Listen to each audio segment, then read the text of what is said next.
Hey, hey, I am Jackie Blue coming to you with my very first Insecure Season 3, Episode 1 review. This is one of my favorite shows. Anyone who's not watching Insecure, get up on it. Marathon Seasons 1 and 2 and catch up immediately. So let's dive right in. The beginning of the episode, one of the best opens, I think, of the season, of the three seasons rather. You have Issa on the couch, couching it with Daniel, an ex-lover that she cheated on Lawrence with in seasons 1. And then things are awkward. It opens up with a banging sex scene. I mean, cakes, cakes, cakes. That's what I love about this show. It's not like all these tits and ass and girls showing everything and dudes just, getting off scot free hiding behind a towel. We see some real male driven, or rather female driven, rather, for eye candy for us. Yes. Scenes here where it's not about exploiting the woman per se. If anything, it's the opposite, which I don't condone male exploitation at all. But Daniel got some cakes. Cute ones. So we think it's Issa at first. We're like, oh, what? She done fell back into the, oh, But no, she's on the couch uncomfortably pretending to ignore it. Leaves to go lift. Homegirl's driving lifts now, even though she has a college degree. Guess she got demoted with her nonprofit for not standing up to racist principal in last season, which I don't think is really fair. But more on that later, and we got y'all.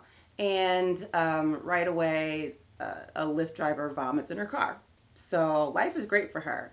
You see Molly, in contrast, is bloop, vacationing on the beach, bloop, letting her beach babe know it won't be anything further than that, even though he's trying to meet up in LA. She thought he was a foreigner. He's really from Cincinnati. Funny. I mean, can we just say how funny this show is? The writing is hilarious.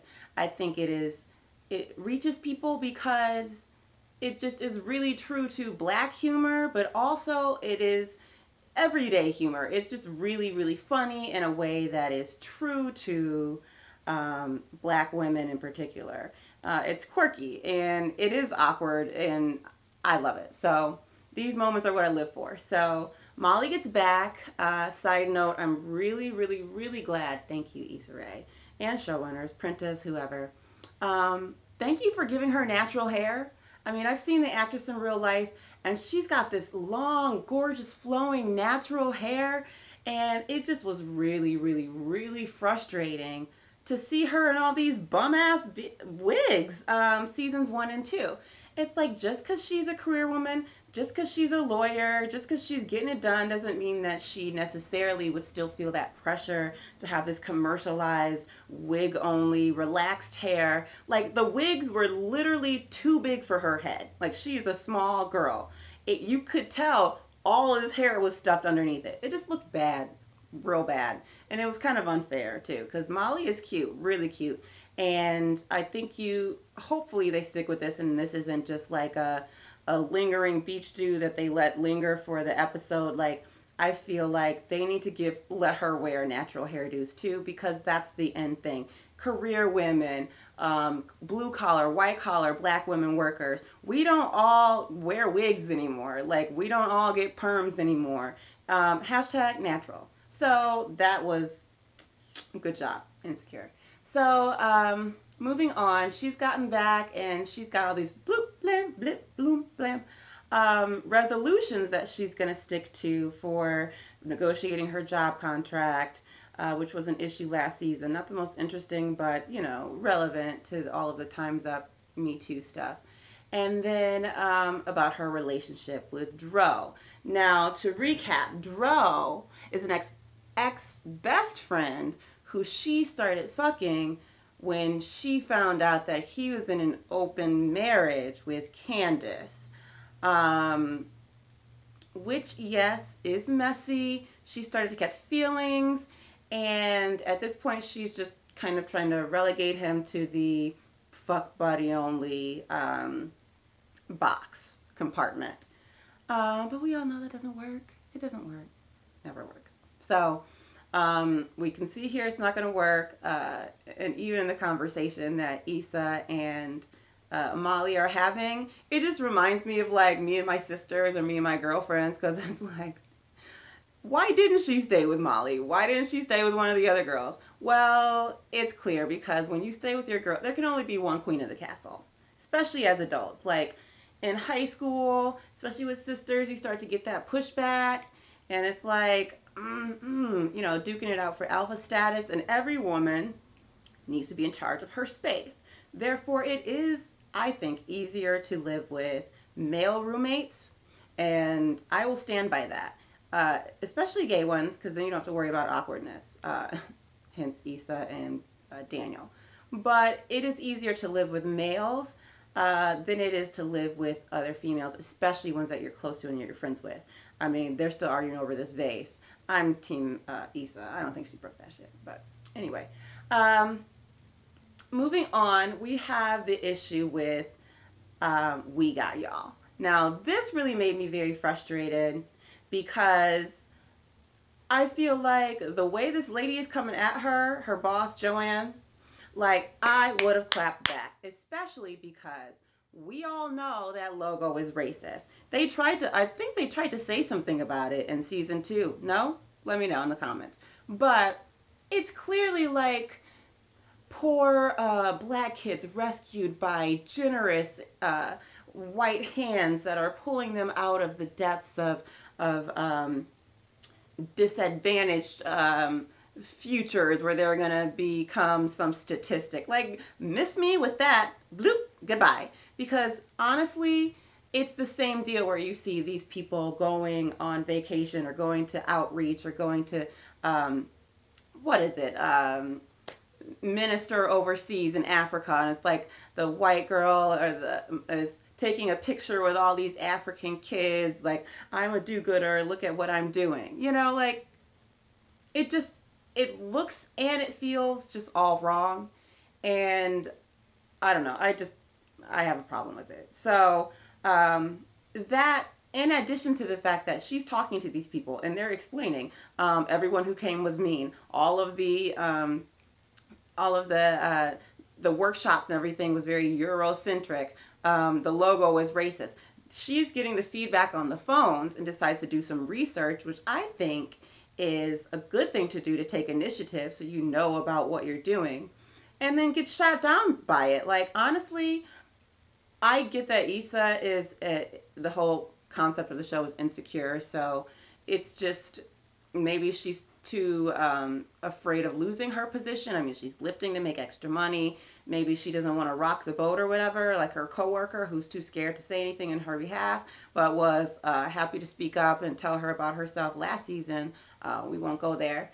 But I find it really difficult to watch this interaction in this relationship right now, because I simply could not stand for that. Like, especially because the demographic of all these kids are minorities. So for this white lady to be trying to read her rights, about doing research and letting them know what's not working, I don't know. I'd be trying to talk to her higher up or write somebody an email. I'd be clapping back somehow. I'm sorry. And I think Issa should too. But it's only the first episode. So what else happened? Other tidbits and points that were important.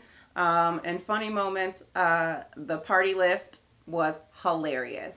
And I think something might be going on with this Nathan character, but I definitely understand when the other dude, the big nigga, got in the back and he's asking for other flavors of the Capri Sun and then lights a joint. Like, no, dude, like, you can't smoke weed in a lift. What is your problem? And the fact that, go back and listen, if you have HBO Go, if you can, go back and watch that scene and turn on the captioning. I like to watch with caption after the first time, because as you probably, some of you may know who are caption fans, if you watch a comedy with captioning, then it ruins the joke sometimes. Sometimes they'll show you the punchline before it comes, and that's lame. No one likes that.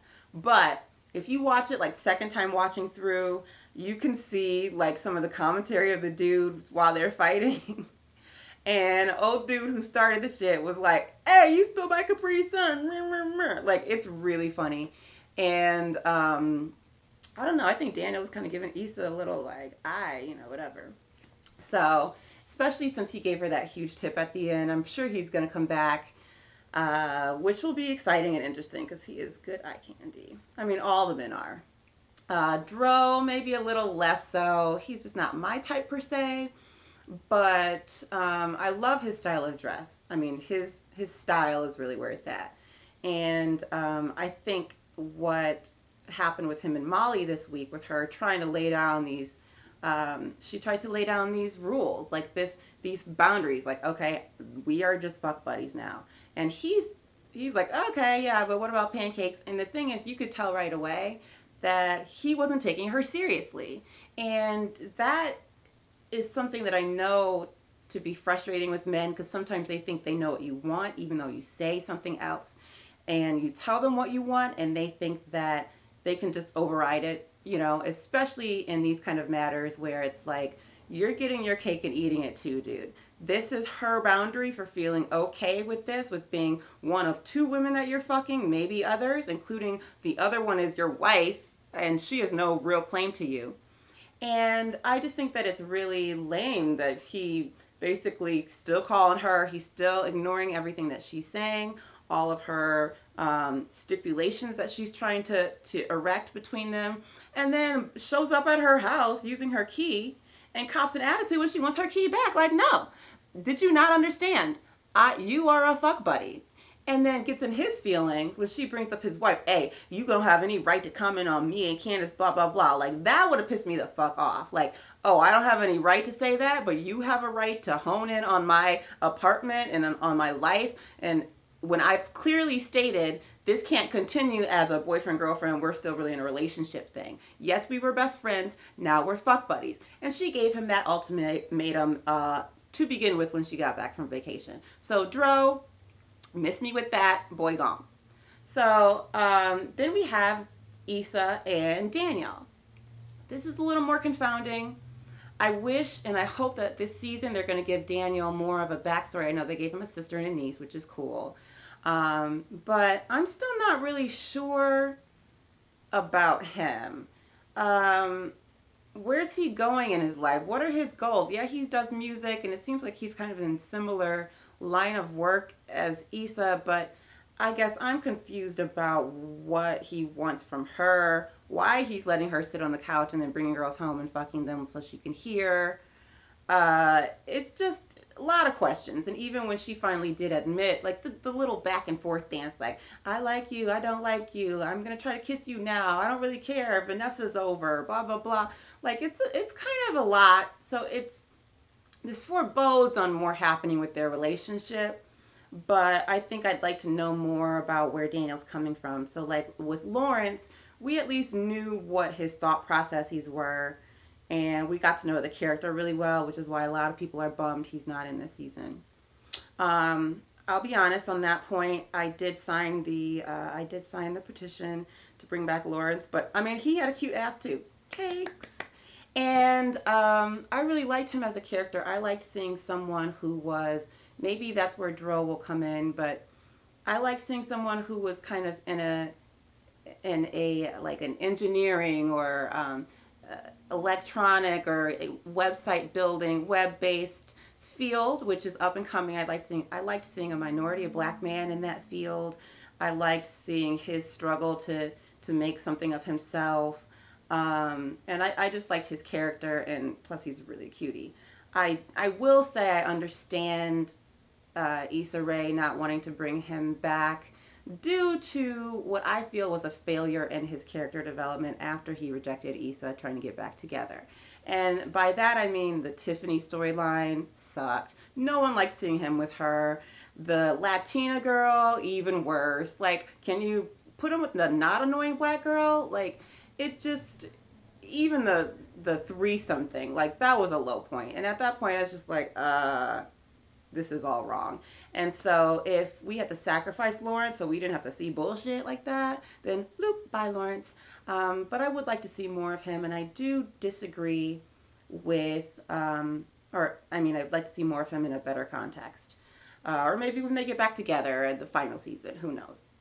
But I will say I disagreed with Issa Rae's assessment or assertion that the reason why he's not coming back is because you never see the exes again. Wrong, especially when you spend most of your 20s with this one person. So yeah, someone you dated for like a year, 6 months, 9 months, like yeah, they go away and don't come back.